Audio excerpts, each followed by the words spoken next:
I find phenomenology extremely fascinating and also mind-bending in some ways due to the way it re-coordinates your perception of objects and the value systems that you project onto certain objects. And how this relates to leadership, in my opinion, is kind of how it opens up a portion of your mind where you can see how important value systems are and how influential these value systems are underneath the surface of our everyday experience. Now, the phenomenological school was more influenced directly by philosophy than any other school. Now, clinical psychology in particular is not strictly a scientific enterprise. Clinical psychology is oriented towards values, in my opinion. What most people do when they're motivated to go and see a clinical psychologist is to figure out how to live properly.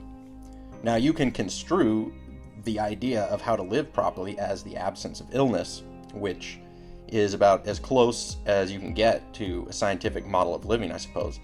And even the idea of illness is an idea that's not completely scientific. The notion of illness is really a blend of not only scientific concepts, but ethical concepts as well, when you really think about it.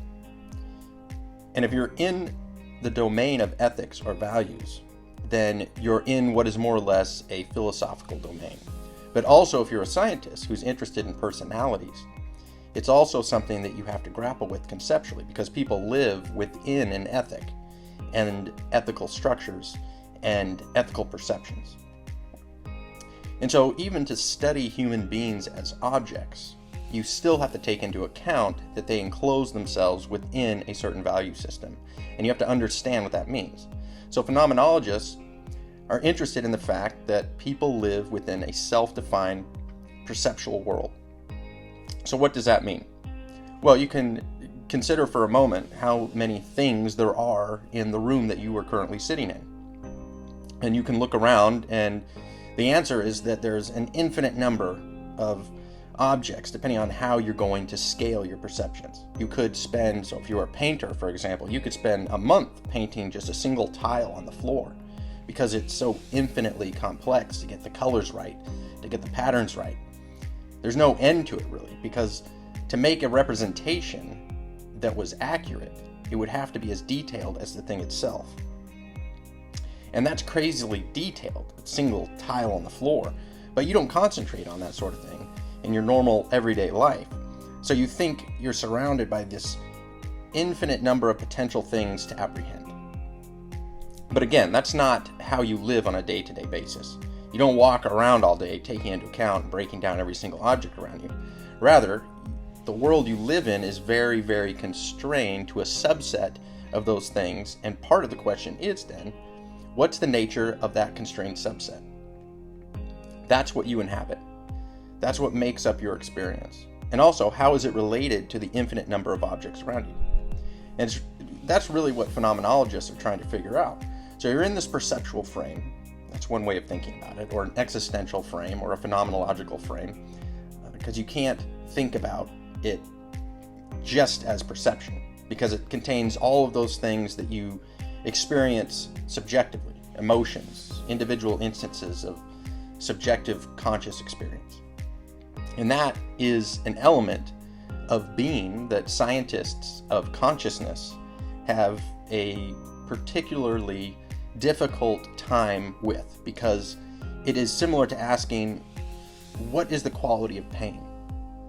Well, that doesn't seem reducible to a set of solid and objective facts, or asking, what's the quality of color, or the quality of beauty, or the quality of love, or the quality of sorrow. These things seem irreducible to some degree. So let's take the question of what is pain made of. I mean, you could say, well, we can decompose the neurological circuits that are involved in the experience of pain. Well, fine. But to ask what pain consists of at a subjective level, or what beauty is composed of, or love, those things sort of manifest themselves as raw facts of existence.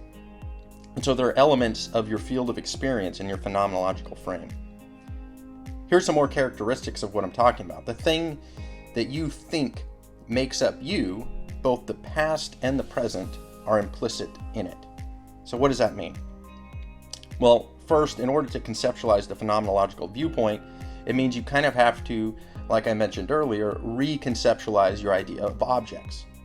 So here's an example of reconceptualizing your idea of what an object is.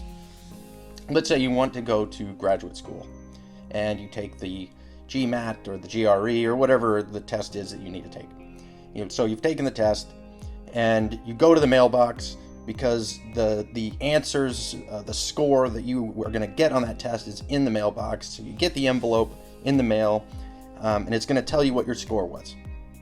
Now, you're holding the envelope. Ask yourself, what are you holding?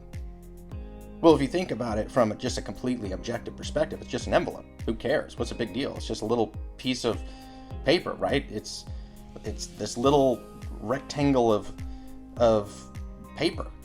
But that isn't what you're holding at all. That's not what the thing is. That's how you can see it from an objective perspective, but that's not what it is at all. And even your body knows it because you're shaking in anticipation. It's like, well, what are you so anxious about? You're anxious because the envelope isn't just an envelope. It's kind of like a portal, right? It's a portal through which you're going to walk into one of two worlds, one of which you're going to graduate school and the other which you're not. And the object also contains the past, which is really strange to think about as well, because whatever that score is in that envelope, there determines what your past was as well. So the past is implicit in the current object, and the future is implicit in the current object. And so the past and the future are sort of kind of folded up inside of it. So from a classical perspective, classic scientific perspective, there's the world of independently existing objects, and then there's the world of subjects. And the subject is really in a secondary relationship to the object. So at its core, one of the things that phenomenologists are concerned about is how you define the object. Because just as the envelope, with the scores example, the envelope can be reduced to simply the paper.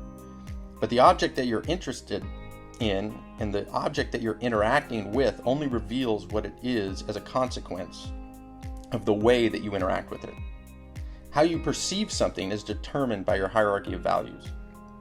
From the phenomenological viewpoint, then, your act of perception is determined by your entire value structure. And as a leader, that is vital to think about and understand and consider.